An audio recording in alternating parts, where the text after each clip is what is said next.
Hello, my beautiful astrology peeps. It's Karen from Little Blue Lotus Astrology coming to you from beautiful downtown Santa Clarita, California. I have um, I have a couple of announcements to make before we go into J.D.Vance. And one of the announcements is that next week I am privileged and honored and thrilled to be part of Susan Lynn's Connect to Empower event in Santa Fe. So I've already planned a little video that hopefully I'll be able to make while I'm there. And hopefully I'll have some guest stars, including Susan and maybe some of the other presenters. Afefe, Sybil Harmony, Donna Norris, Mary Colazzo. So I'm hoping I've written a script for that. I hope that they'll, join in and participate. I think it would be very, very funny and very interesting for you guys to see that. But I'm really excited about being there next week. The other question I have, it's not really an announcement, I guess, but it's a question. I have a client who's having trouble finding her birth time. It's not on her birth certificate. Any of you folks know where she could go to look for that? I would appreciate anything in the comments so that I can pass that on to her. She would really love to have an astrology reading, but as most of you know, without an accurate birth time, that's pretty hard to do. And please don't talk to me about rectifying a chart. Rectifying a chart is one way to do an accurate astrology reading without a birth time, but it's very time consuming and very expensive. So that being said, any other ideas of where she can get a birth time, we're really happy to hear from you. Okay, now I do have an observation before we go into J.D. Vance's chart, and it's about the situation that happened last week and this photo of the president in the Oval Office that got a lot of play last week. And it was when somebody in the group in the Oval Office passed out, and he's standing in front of the Oval Office desk. I guess it's the Resolute desk. He's standing in front of that, just staring off into space while there's a crowd of people trying to tend to the person that's passed out. And the headlines were all about how indifferent and uncaring and unfeeling the president is while there's someone that's passed out in the office. That's not what I got from that photo. And I'm wondering how many of you might agree with me. When I looked at that photo, the surface, superficial kind of interpretation of looking at that photo was, yeah, he looks indifferent, he looks uncaring, cold.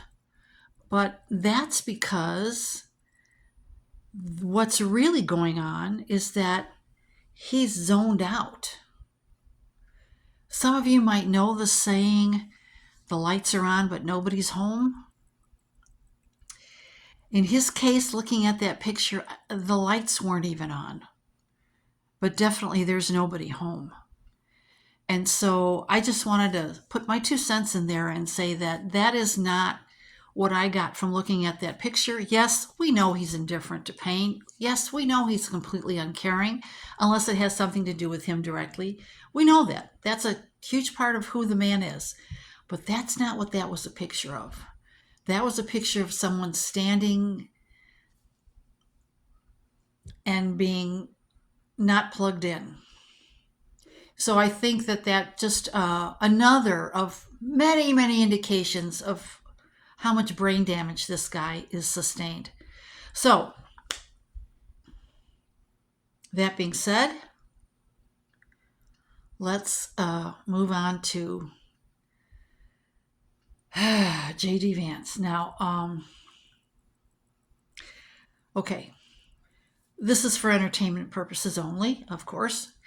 And I want to remind everybody, we've talked about this before, that the planets and the signs all have levels of manifestation.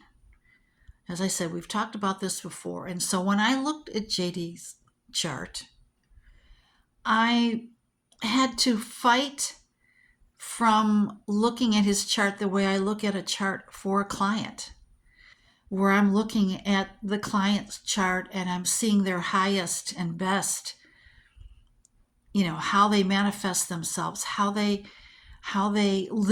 living their life with the planets and the karma that they've been dealt. I had to fight that looking at JD's chart, which means that I had to kind of psychically move into his energy. So here's the deep dive. Well, maybe not so deep. I already took my shower today. Into J.D.Vance's astrological chart. See, I'm wearing my new rosary here for protection. So, JD, here we go. No. He has an aspect. Again, I'm looking at the low manifestation of these aspects and these planets and these zodiacal signs. Okay, this is not your average person. This is not even your above average person. This is somebody who's pretty dark energy. So he's got a moon in conjunct his midheaven. And that means many things. So this is what I'm looking at. I'm looking at the midheaven in his chart because the midheaven tells us what our public life is, what our a part of what our life purpose is that midheaven, that very top point of the chart. And his midheaven is Gemini, and he has the moon towards the bottom of his chart in a very stressful aspect. It's called an inconjunct to that top point of public life, public recognition, responsibility. Am I responsible for myself? Am I responsible for a lot of other people? The 10th house is also the house of power. So what does it mean to have the moon in conjunct that point in your chart? This is on a positive note, this is a knack for anticipating public trends, an awareness of how people in authority feel. And that's a good thing for someone in public office, right? You want to anticipate how the public is feeling and thinking about a certain issue, and you want to know about how the people in authority are feeling about that same issue. So that's a good thing. But negative thing, problems with emotional expression. The moon is how we express ourselves emotionally. In conjunct the midheaven, in conjunct your public life, that means that there's a blockage. There's something that stops you being able to freely express your emotions, which is the moon. Not a good thing, which leads to feelings of frustration, resentment. Would love to throw a tantrum, but's too embarrassed to do that. Guards his feelings. Intentionally guards his feelings for political reasons or in order to further his career. A tendency to walk through life judging everyone and worrying about being judged. Yeah. Can be a petty tyrant when you've got moon in conjunct the midheaven. Once he's given some power, can become a petty tyrant. Suspicious, demanding, judgmental and humiliating nature that may alienate superiors as well as subordinates. May unconsciously encourage the very betrayal that he fears because of that judgmental and humiliating nature. Okay, he's also got Chiron in the 10th house. As you're going to see, I'm looking very closely at the 10th house because that's his public life. And as president, that's what we're going to look at to see, is he going to be president? Will he be president for very long? Is he going to have power as president? 10th house is the house of power. Do you have power over yourself? Do you have power over other people? So Chiron in the 10th. Chiron is the wounded healer, his wound. Now, for those of you out there that have Chiron in the 10th, that is an indication that your career or your public life is your spiritual path. You're trying to balance the two ends of the teeter-totter of success virtue versus nurturance, public success versus can I take care of myself emotionally? Is there enough time for me to go inside and see how I'm feeling and what I'm feeling and process things? Or is my life all about the public, all about my career? He's got that Chiron, that wounded healer there. And how is it aspected? It's sextile the sun, which means that he has a great inner need to bring something significant, some significant piece of work into the world. Interesting. He wants to be important. The Chiron is squared the Mercury, which is stressful, a lot of energy being poured into that Mercury, which is our mind, how we think. And to have Chiron squaring Mercury, your mind is very energized. You can't turn it off.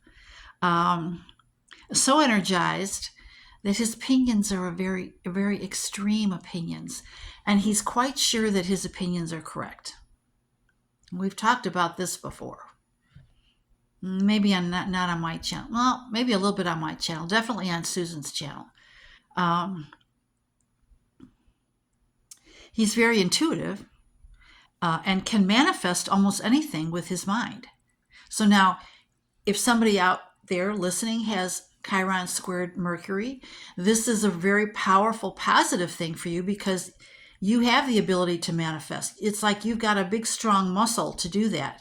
You don't have to build that muscle up. You just have to realize you've got the muscle and use it, and you can make things happen. It's almost like being a magician. For him, as we'll see in a few minutes, he's got a very destructive personality and very destructive character. So what he manifests is not going to be the kind of positive things that you might manifest if you have Chiron squared Mercury. Right. Chiron is also in conjunct his Saturn, and the Saturn is at the very base of his chart. So Chiron in conjunct Saturn, for those of you that are out there that have that, means that you have a very tightly controlled emotional nature. There's discontentment in the home environment, problems with one or both parents, or with the family, complications with older people, and a discontentment in the home environment, which I think I mentioned, okay, and a love of independence. Now, for someone like JD, who's so destructive, this kind of gives us a negative flavor of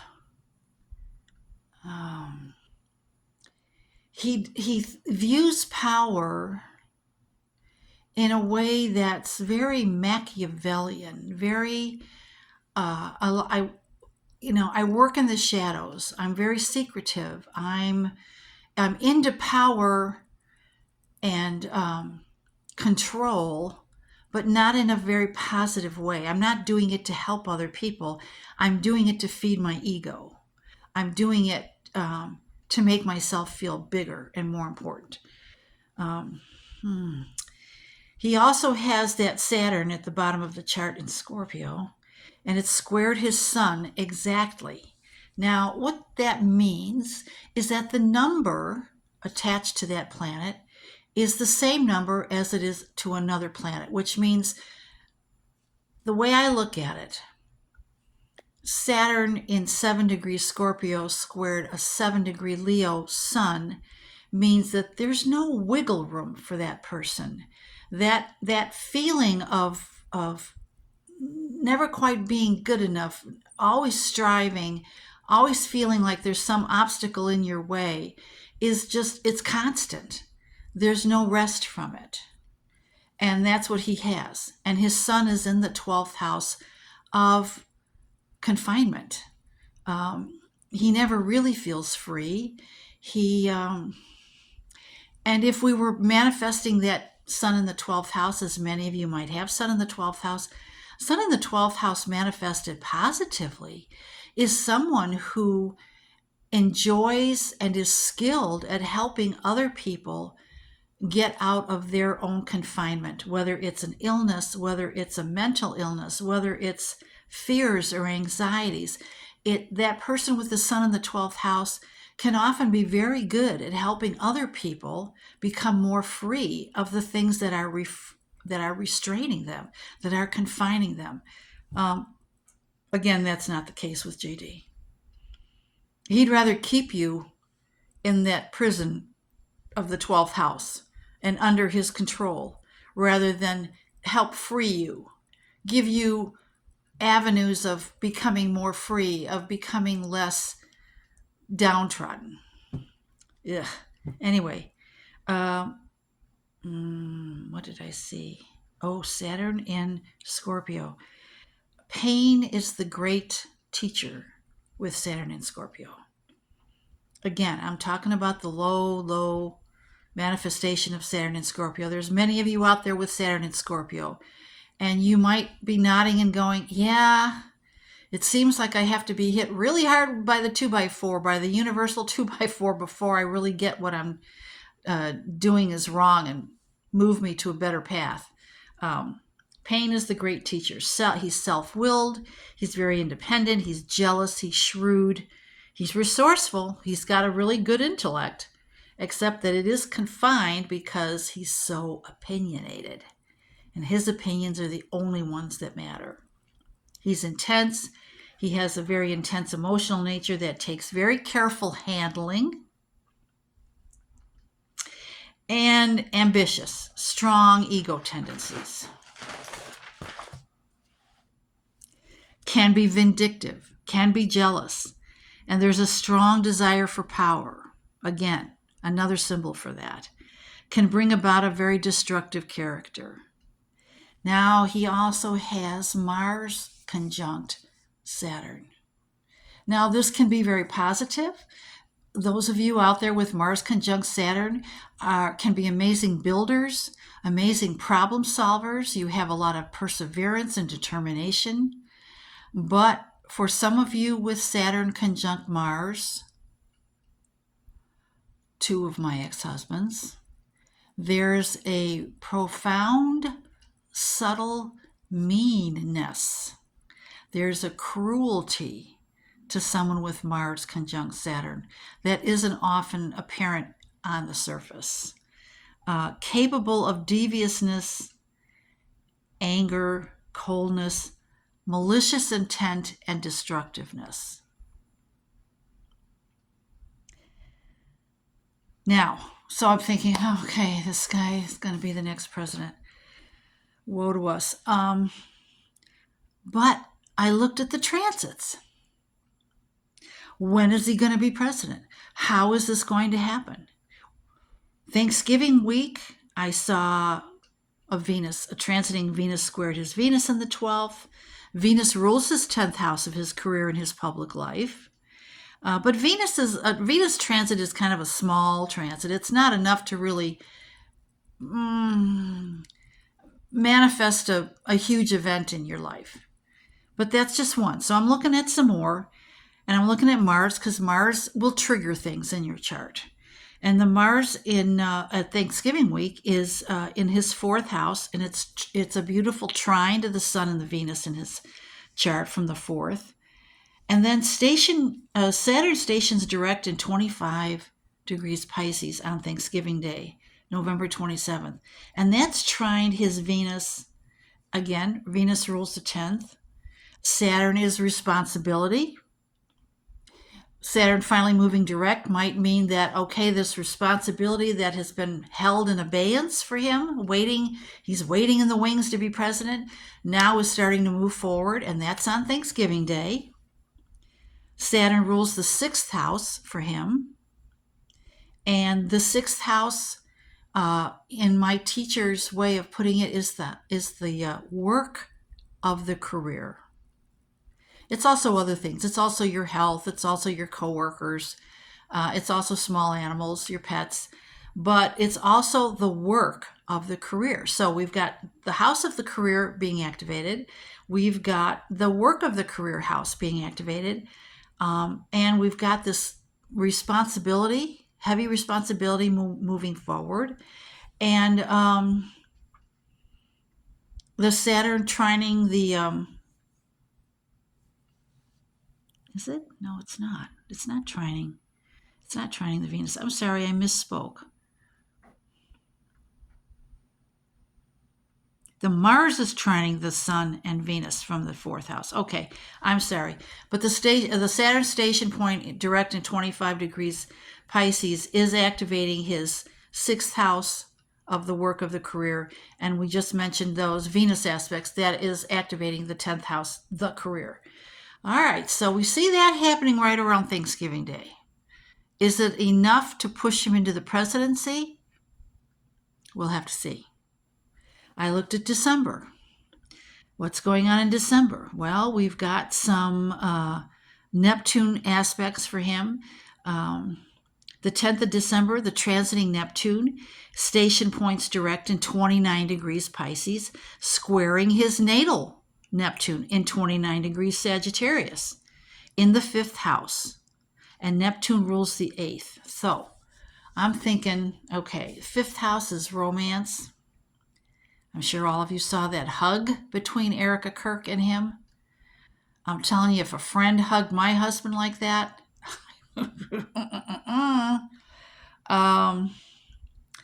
so behind the scenes deal making, I see that secretive, shady financial deals being made because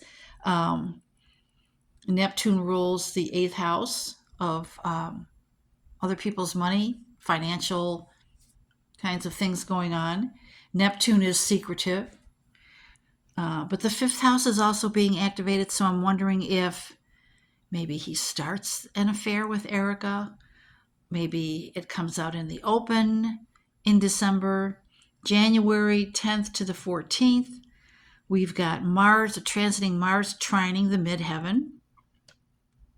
Midheaven is, as I mentioned before, public life, the career, power, responsibility. And then in mid-February, we've got a solar eclipse in 28 degrees Aquarius on his descendant. The descendant is your spouse, business partners, marriage partners, open enemies. Sometimes they're the same thing. I'm thinking, okay, so that isn't telling us about his public life, but it is telling us about a marriage or the dissolvement of a marriage.